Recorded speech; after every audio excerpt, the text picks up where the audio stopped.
everybody. We are halfway finished with the semester.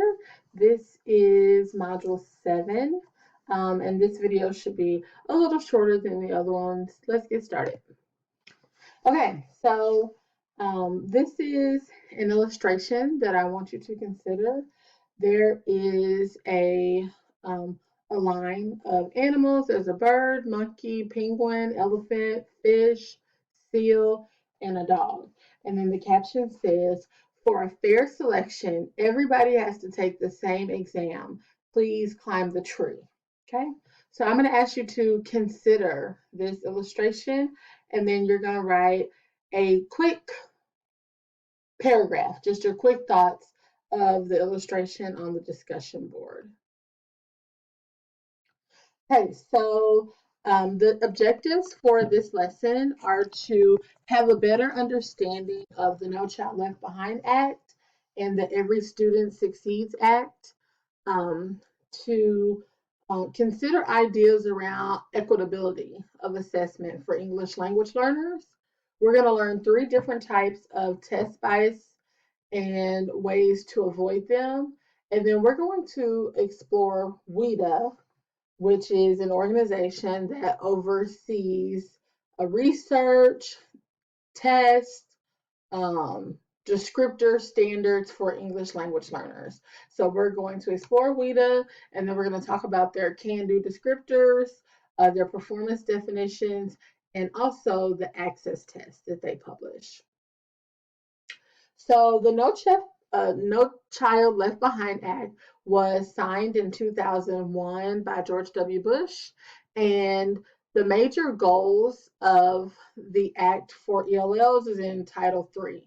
Okay, so those major goals will be 1, for the student to attain English proficiency, 2, to develop a high level of academic competence in English, and to meet those state standards, the state content standards, and to meet them at the same rate that non-ELLs are meeting them. Okay, so basically closing the achievement gap. Okay, so the No Child Left Behind law led to standardized testing and assessments, and these were put in place as a check and balance to make sure that the schools are providing these services to students. However, this kind of blew up in their face. The standardized testing didn't solve all their problems. So yes, they could see if the ELLs were meeting statewide standards, but it caused a lot more problems than the ones that it got rid of. Okay, and a lot of funding is tied to Title III. So this is a federal law. Schools are mandated by this. They have to follow this law and be in compliance with this law to receive funding from the government. Okay, so they put these standardized tests in place. This is how we're going to make sure that we're holding you accountable to these goals for English language learners, and this is what happened. Teachers started to teach to the test.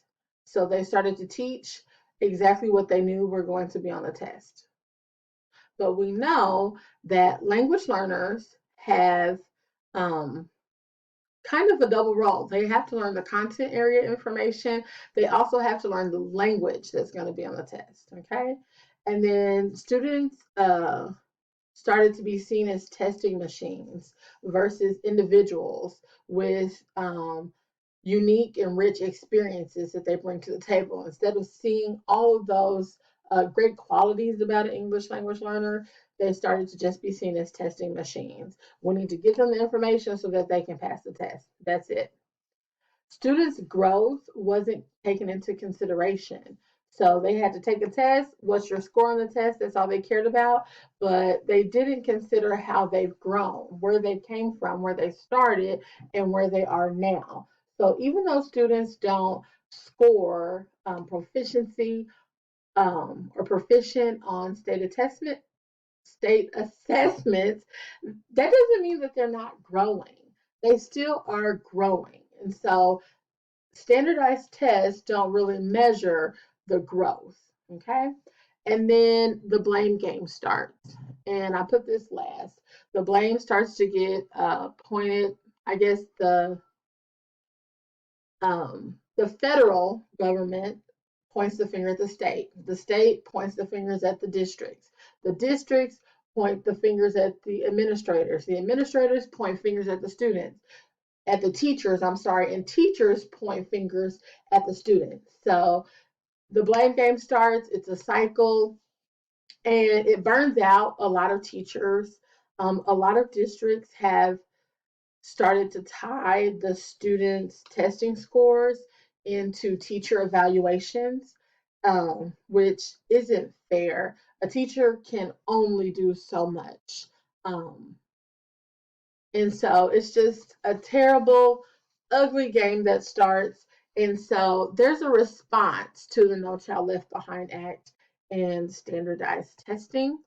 And that comes through the Every Student Succeeds Act that was signed in 2015 by President Barack Obama. And it, like I said, it's a response, a revision to the No Child Left Behind Act. So you still hear people refer to the No Child Left Behind Act because a lot of it is a part of Every Student Succeeds Act. However, there have been some revisions to the law concerning English language learners. Okay, and some of those implications are first, the use of multiple measures instead of only standardized testing. And then the next one is they increase the state accountability for English language learners, and it's tied to the financial funding that they receive. So this provides a more uniform way of assessing the students. They're not just letting the districts decide. You decide what you want to do, you decide what you want to do. The state is being held accountable for these English language learners and their growth. And it requires tracking and reporting for both short-term English language learners and long-term English language learners.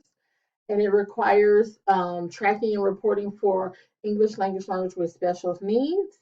And it takes into consideration newcomers and the language that newcomers typically have. And so it excludes them from testing. Because if you've only been in the country 2 months, of course you're not going to score proficient on a state test. So why have them take it? Okay, so it takes into consideration how long they've been in the country. And then it created this monitor status. So students just don't pass the test and then they're not an ELL anymore. And we never check to see if they are performing well, if they're performing like their peers and native speakers.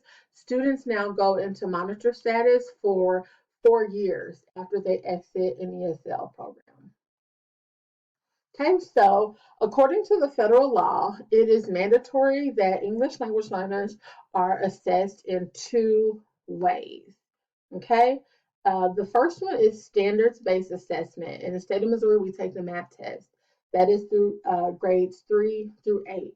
So English language learners have to take the MAP test. Okay, we use the MAP test. It's norm rate referenced, so it ranks students nationally. It when they receive their score, they'll figure out what percentile they rank in. It's considered practical because it's graded electronically. For the math portion, students have to take the math portion every year, and they have to take it the year that they start school. Okay, so if they're in school when we take the math test, they have to take the math portion. For ELA, they have to take the English language arts portion after they've been in the country 12 months. Okay. And not just in the country, but after they've started to learn English, after they've been in an ESL program for 12 months. Okay. And it's important to understand that these tests don't just test the content knowledge, but students have to be able to access the language in order to access their content knowledge. To be able to show what they know in specific content areas, they have to be able to understand and read and hear the directions and the prompts to be able to respond. Okay? Another way that English language learners have to be assessed is the English language proficiency assessment test. So yearly, students have to have some type of test that measures their English language proficiency level. In the state of Missouri, we use the access test, and we will talk about that when we cover WIDA. Okay, so this is a video from Good Times. I will link it on the Blackboard page. Please watch it. It's a wonderful video. This is an activity I'm going to do in my face-to-face class. Okay, so there are many types of bias that may appear on an assessment. We're going to talk about three. The first one is cultural bias. And this is when an assessment limits or penalizes based on gender, race, regional background, ethnicity, age, culture, language, or socioeconomic status. So if a test is full of questions that people cannot access because of any of these areas, their gender, because of their race, because of their age, then it is seen as culturally biased. So an example of that would be a question on an assessment about birthday candles. There are some people who don't celebrate birthdays, who have never had birthday candles. And so students want to have access to the knowledge, the background knowledge about birthday candles, and so they wouldn't be able to answer the question, meaning they wouldn't be able to show their knowledge of what they're being asked about. Okay, because 9 times out of 10, the question isn't about birthday candles. It's just a part of what the prompt is getting them to do. So the prompt could be getting them to add, the prompt could be getting them to make a graph. But because they don't know what birthday candles are, they aren't able to complete the question. Okay, and I want also keep in mind that all ELLs don't have similar backgrounds. And so it's very important that we understand who our students are, which is a part of the needs assessment that we've discussed a few times. Okay, construct bias is when the results that you receive don't really reflect what you were actually trying to measure. Okay, so that would, an example of that would be an IQ test, and the questions are focused on American history. It wouldn't be fair to use that to judge the IQ of non-Americans because they're not familiar with American history. So of course they wouldn't get the questions right. It doesn't have anything to do really with their IQ. And the last bias is method biased, and that's when the style of assessment favors one group or another. Okay, so I put the example here of the testing environment. So think about if a testing environment was extremely cold. Students would become uncomfortable, meaning that they probably wouldn't complete the test or they probably wouldn't be able to focus on the test. And so they would do poorly. Or if the environment was noisy, students who are easily distracted by noises wouldn't be able to fairly complete the test. Okay, and it's important to know that there is no perfect assessment. There is not a way to rid an assessment of cultural bias, construct bias, method bias. However, we can decrease it. Okay, so this is a video of a researcher and Australian children, and she's showing how tests are given to, they're written for mainstream children, and how it doesn't accurately measure the intelligence of all children. Okay, so this test that she's giving is really easy for white children to pass. However, the Aboriginals really struggle to pass the test, even though they have intelligence that is that should be seen as a asset. The test doesn't show that. The test doesn't measure their qualities and their assets. Okay, so these are some ways to limit biases. As I said, there's no way to totally get rid of them, but we can eliminate them. We can not eliminate them, we can limit them. Okay, so one way is to use a variety of assessments. Sitting down and taking a standardized test is not the only way to be assessed. You can use reflection journals. You could have students assess themselves or be assessed by a peer. You could keep portfolios that track their growth. Students could give an oral presentation, or they could have some type of project-based assessment. All of these things assess the progress of learners. However, it's done in different forms. Okay. The next thing to do would be to monitor the ELL's response to assessments. And so you would want to provide feedback for the assessments that they take and teach them the content, but we also have to teach English language learners how to take a test. Make sure that your assessments are culturally inclusive and modify tests for ELLs. Remember, these are your classroom assessments and you give, of course, you can't modify a stated test assessment, but you can modify your own classroom assessment, even if that is scaffolding from visual directions to written directions, or providing some type of word bank if it's a fill in the blank, or using sentence stems. Okay, this is a scaffold that you can provide to English language learners. You could also provide extra time, which is actually an accommodation for English language learners. And then the next one I think is very important. Document, document, document. This is how we show that our students are growing. So even though they didn't pass this test, they started with this grade. Now this is the grade that they know.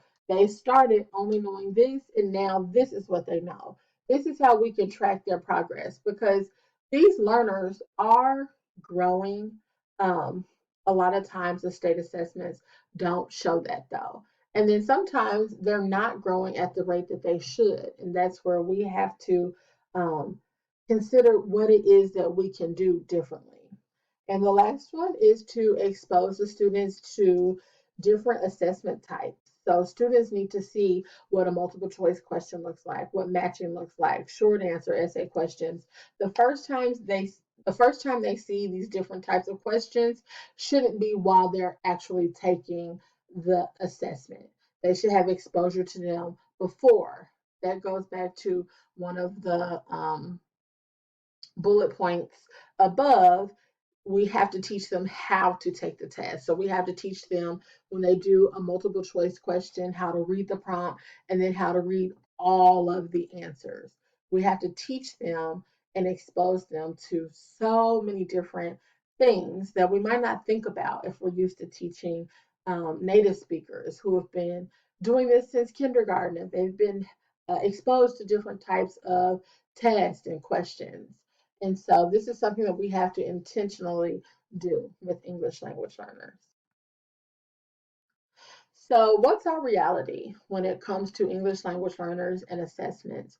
Number one, we can create and modify our classroom assessments. However, it's the law. Third grade through eighth grade have to take the state standardized assessments. And English language learners have to take the English language proficiency assessment. They have to. It's our job to prepare them to take these assessments. Okay, so here's how we can help ELLs with taking assessments. I feel like this comes up in every lesson. We have to teach them how we use the language. We have to teach the idioms and phrasal verbs to them. So if they read, they are on top of things today. Sorry for the error. They're on top of things today. That means that they are getting done what they need to get done. The phrase to wrap up means to finish something. Okay. And the phrase to put down means to criticize. Students might not know that. They might literally think they need to put down something. So we have to teach them those phrases and we have to teach them different nuances of words in the way that we use the language.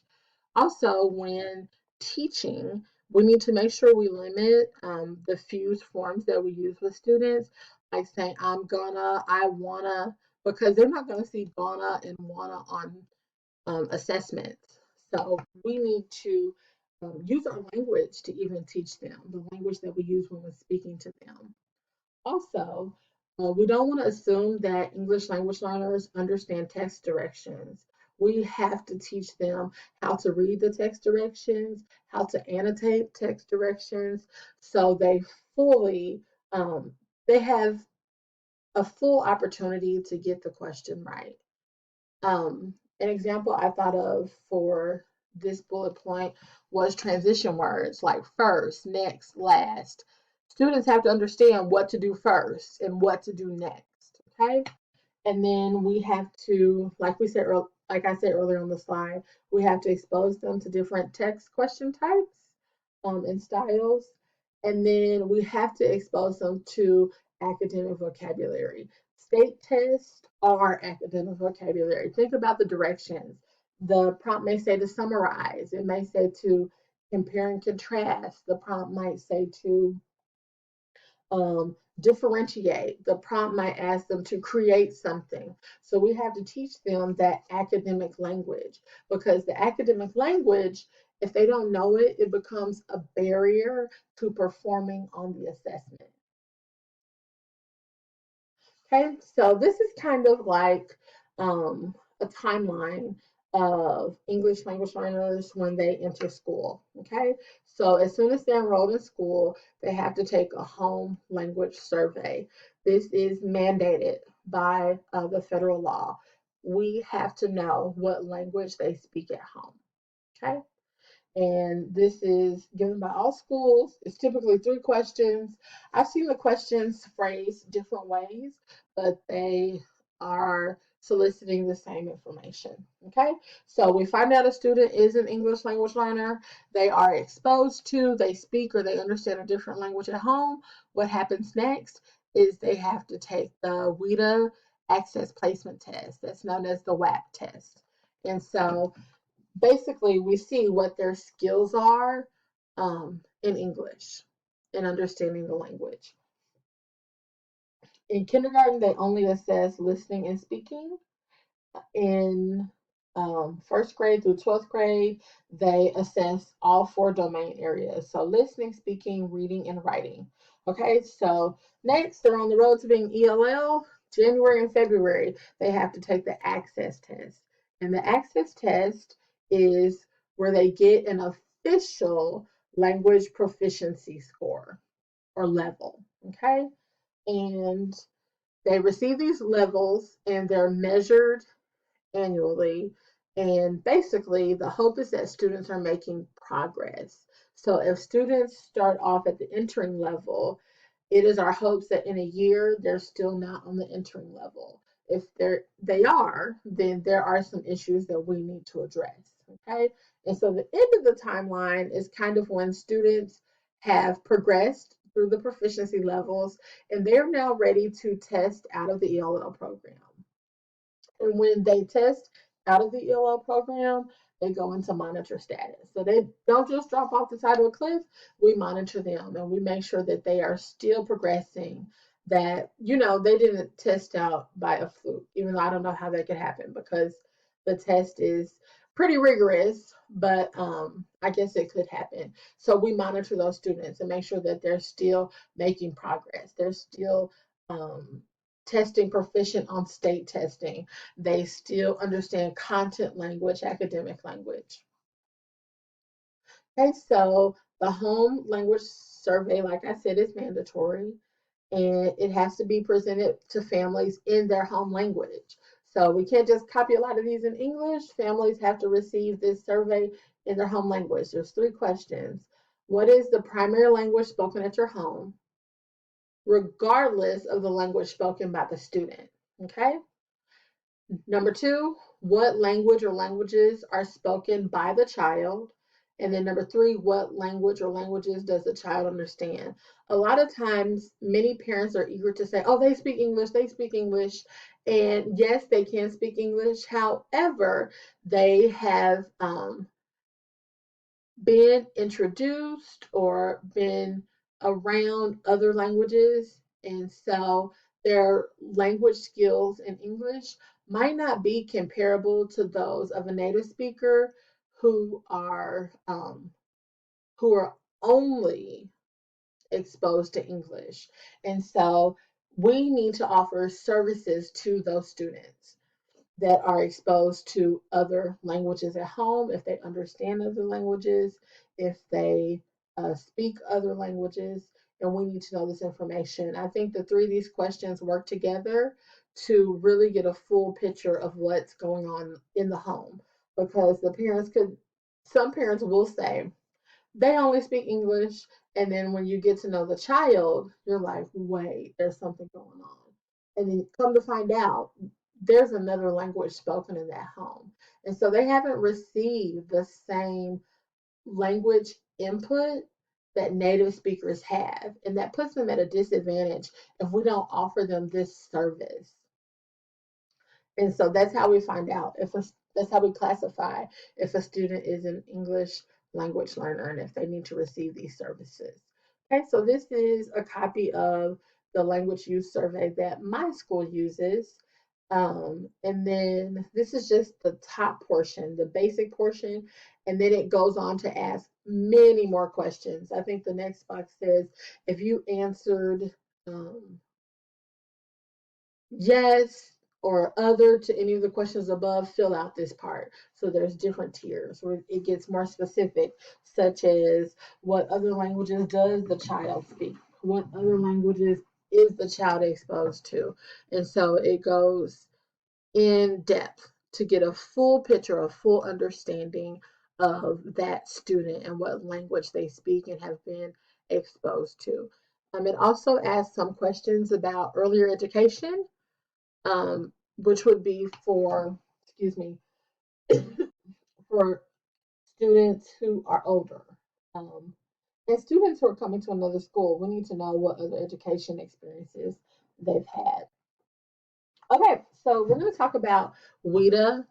WIDA is an acronym for World Class Instructional Design and Assessment. This is an organization, and they developed research-based and proven tools, assessments, and resources basically to support English language learners and educators of English language learners.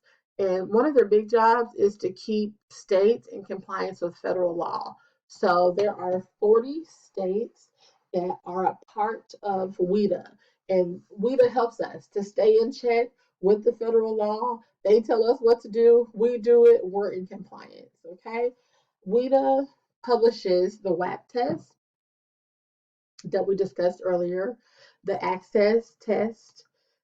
It gives us the English language proficiency levels, a list of can-do descriptors, and it also has language standards that are used in all 40 of these states. Here's the link if you'd like to check out WIDA.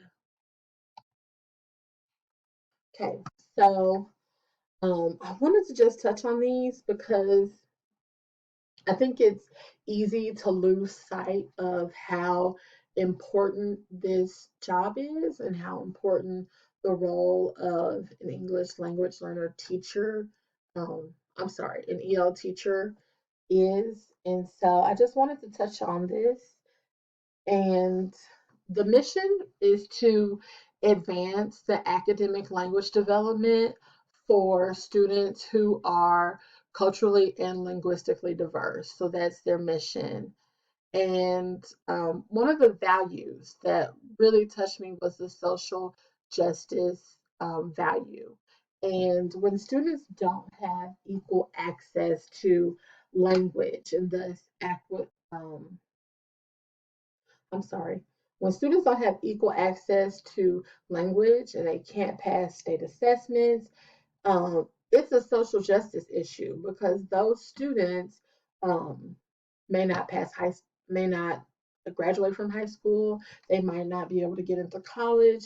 They might have to have underpaying jobs. They might have to. Um, it creates a cycle of problems and a cycle of issues.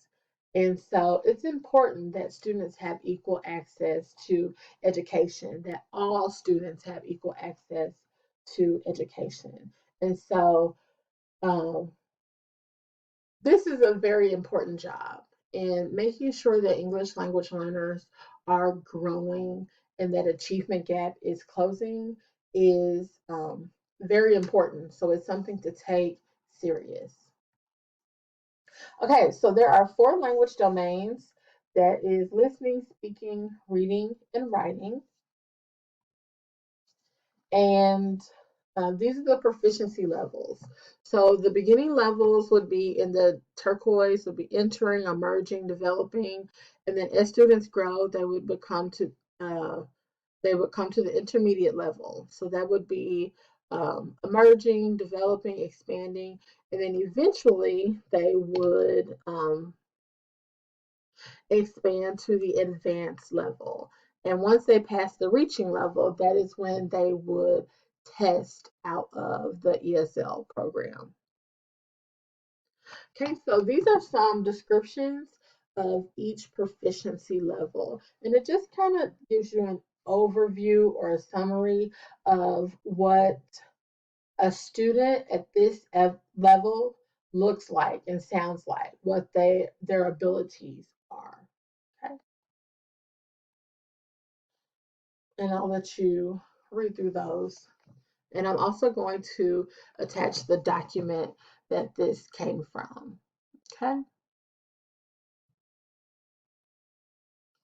Okay, so we get these proficiency levels, and then WIDA has these can do descriptors, and they kind of tell what a student can do in each domain at each level. So this is a picture of the listening domain, and at level 1, this is what they can do at the entering level. At the beginning level, this is what they can do. At the developing level, this is what they can do as far as listening. And so this really helps teachers to, first of all, if they want to informally level a student, they're kind of able to get a good idea of where that student is. And then we talked about the zone of proximal development. They're able to work with that student one level above where they are to help them to grow to the next level. Okay, so if students are able to match pictures, then you would want to work with them on drawing pictures in response to oral directions. Okay, and so these levels help us see what the students can do and then where they're going. How do we move them to the next level? And it's available in all 4 domains, and they have it broken down in different ways. So this document has where you can enter in your student's name, so you can kind of track where they are. And then they have other documents that are split up by grade level. There's lots of different resources that WIDA provides. Okay, so that is our presentation for today. Stay tuned to Blackboard. Make sure you complete your discussion board and your quiz, and have a great weekend. Thank you.